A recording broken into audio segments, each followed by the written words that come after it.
sure most people are aware, gluten-free food now, and I certainly have to admit I prefer, if given the option, to eat gluten-free, but I'm sure there's a broader consequence than that. So our guest is going to sort of give us more of an insight into this area, Eli Brecher, nutritionist. So welcome to the show, Eli. Great to have you on board.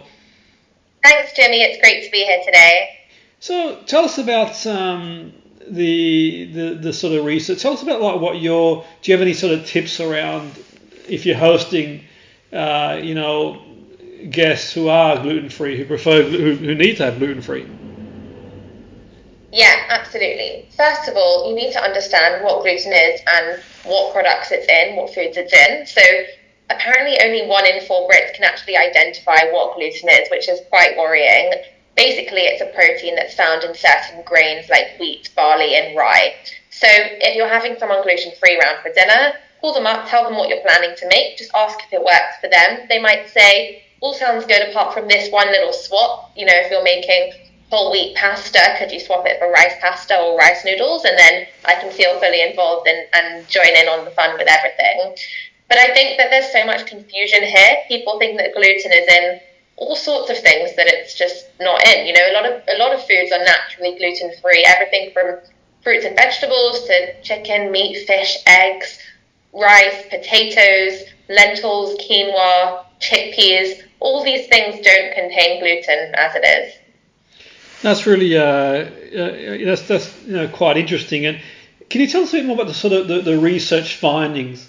What does the research tell us around sort of gluten and I mean, obviously sort of like, for some people, not that I'm a medical expert, but for some people, obviously, they have to have gluten-free food. Can you give us more of an insight into that, if possible, please?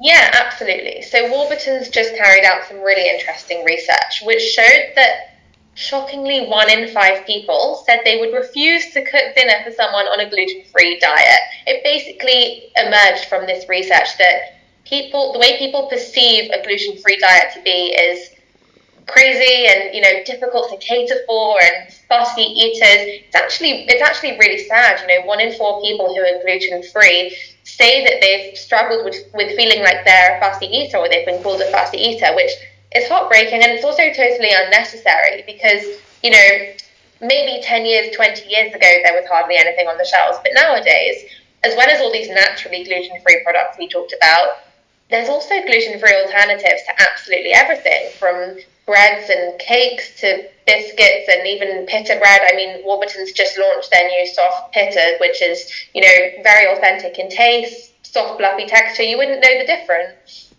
Absolutely. And just with sort of like people, I mean, the sort of word fussy eater comes up, but for some people, it's not just about being a fussy eater. They are intolerant. They might have coeliac, for example, and I mean, is that sort of important for people to know, at least be aware that it's some people just are intolerant to gluten. They might have celiac.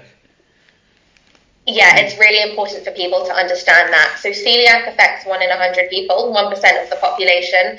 Plus, there are so many people who are still undiagnosed. Then you have those with non-celiac gluten sensitivity or gluten intolerance, and it's a real health issue. It's not. I personally had to avoid gluten since the age of 8, and I've had people say to me, "Oh, you can just have a little bit. Why don't you just have a bite? It's just a small piece." And they don't understand that it really does damage to my intestines. It makes me feel rubbish. So it's not a choice. It's something that people have to do for their health. And I think being mindful of that is really important. Understanding that celiac disease, for example, is an autoimmune condition. It's where the body attacks itself. It perceives gluten to be an invader, and so when gluten is consumed, the body's attacking its own insides, the gut, and that can have really terrible effects. It can interfere with your nutrient absorption. It can cause horrible digestive symptoms. So I think being sensitive and understanding that is a huge part. No, definitely, and I know we obviously, we probably don't have the time to sort of go into it in too much detail. Celiac, but certainly sort of like, my understanding of it is it can also affect people's sort of mood as well, in terms of how they sort of feel as well. And I think for anyone listening, like for awareness, just on that before we sort of like go into some ideas, is there any way we can sort of like promote awareness around, say, gluten intolerance and celiac? I mean, because obviously it affects different people in different ways. My guess is, and it can be debilitating for people. So it is obviously sort of like anyone listening, it is really important that they sort of take that on board around gluten. Is that sort of a fair shout, Ellie, in terms of like, if someone is gluten intolerant or they have got celiac? Well, what about like you mentioned yourself? I mean, for anyone sort of listening, I know there's no two people the same, and I don't want to cross the barriers to the medical side, but if they're not sure, what are some of the things that they might experience if they don't know they have celiac, but they get tested and they do? What are signs they can look out for, do you think? Absolutely, that's a really good question. And firstly, just touching on what you said before, the effects can be so far-reaching beyond the digestive system. Like you said, mental health can be affected, brain fog. There's this thing called the gut-brain axis, which is how the gut and the brain are in constant communication. And so if you've got celiac, you've got your intestines basically being attacked by cells in the body. That's going to send signals to the brain, and that can then affect your mood. And it's a two-way communication system, so it can be really a negative cycle. And in terms of getting a diagnosis, or if you think that you might be suffering from celiac disease, if you experience mainly digestive symptoms after eating gluten, also skin issues can be a symptom of that, go and talk to your doctor, speak to your GP, ask them to run some tests. You can start with a simple blood test that might be followed up with a colonoscopy, but there are tests that can be done to diagnose that. And really, the only treatment available for celiac disease is a lifelong gluten-free diet. By avoiding gluten, you then avoid the symptoms of celiac. That's really interesting.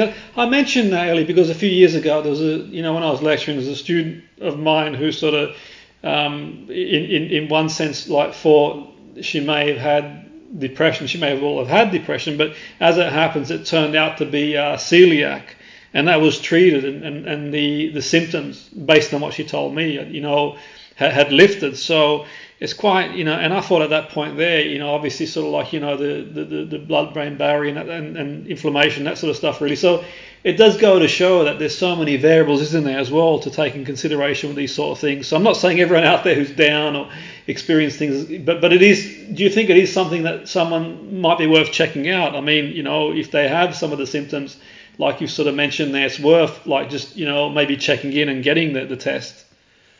Absolutely, that's really common. People suffering with gluten sensitivity or celiac disease will often, they might feel down, they might experience mood changes. It's really common. And also people who, even if it's not specific to gluten, struggling with gut health issues, that can reflect in their mental health. And then in the same way, people suffering from stress, mentally, that can reflect in their gut, in their digestion. If you think about being stressed before an exam or a meeting, people might be running to the bathroom. It can happen. Even speaking of things like butterflies in my stomach, expressions like that, that's essentially the gut-brain axis. That's the gut and the brain talking to each other. So there's a huge connection there. Absolutely. It's really interesting. I suppose it's another topic for another day, but I do find that sort of really fascinating. And what are some of your sort of favourite gluten-free meals to cook? I'm not suggesting you sort of cook for all our listeners, but just so to give it an insight, what are some things that you would cook, Ellie? Yeah, that's a great question. I love cooking. I love baking as well. If I were hosting some gluten-free friends for dinner, I would start with a starter. I might do a soup with bread or with gluten-free bread, for example, which is very easy to swap. Or I would do a dip, like a hummus or a guacamole, and I'd serve that maybe with some gluten-free pita. Warburton's just launched their gluten-free pita range, so that's the one I go for the authentic taste.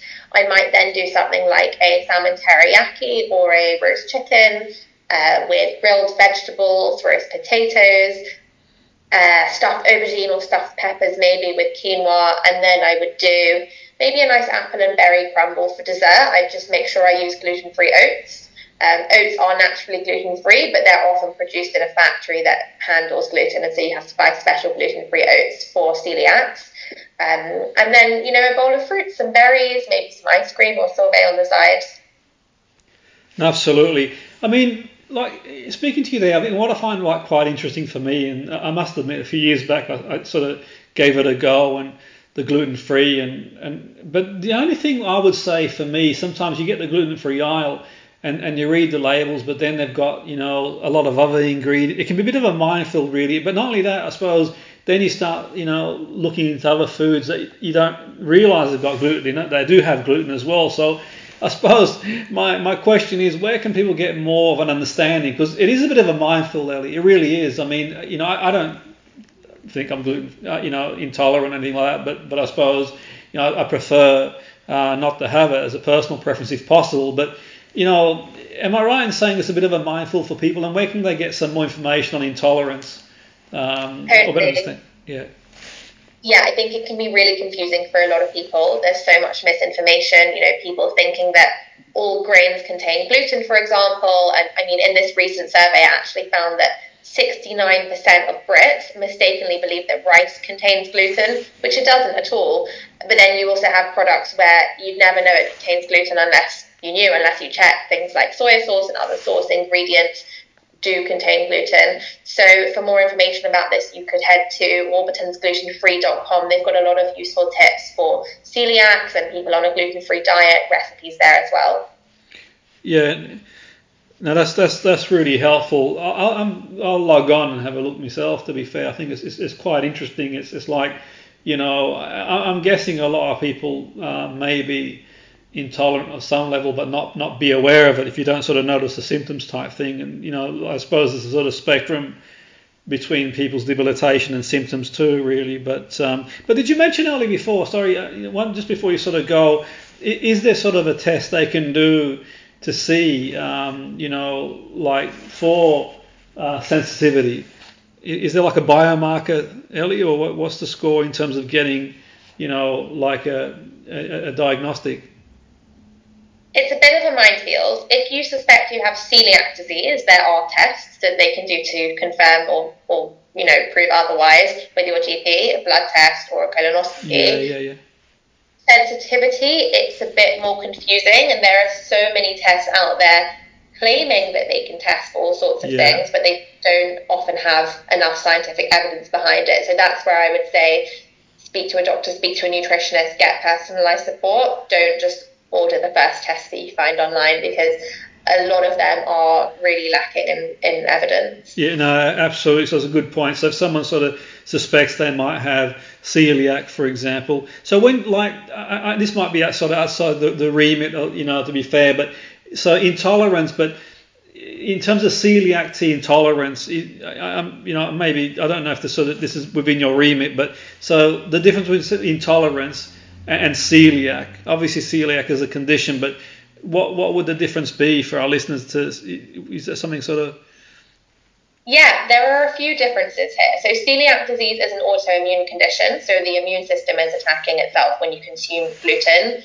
Gluten intolerance or sensitivity, on the other hand, is where the body struggles to digest gluten, but it's not dangerous. There's no lasting damage caused within the body. You can get similar symptoms, digestive symptoms. When someone is a celiac, they need to completely avoid all gluten. Even traces of gluten can set them off. Whereas if someone is sensitive or intolerant, they may be able to handle a little bit here and there. If it's one of the last ingredients listed on a sauce or a little bit of starch in a sweet might not trigger their symptoms, but people with celiac, that would affect their immune system and the autoimmune condition.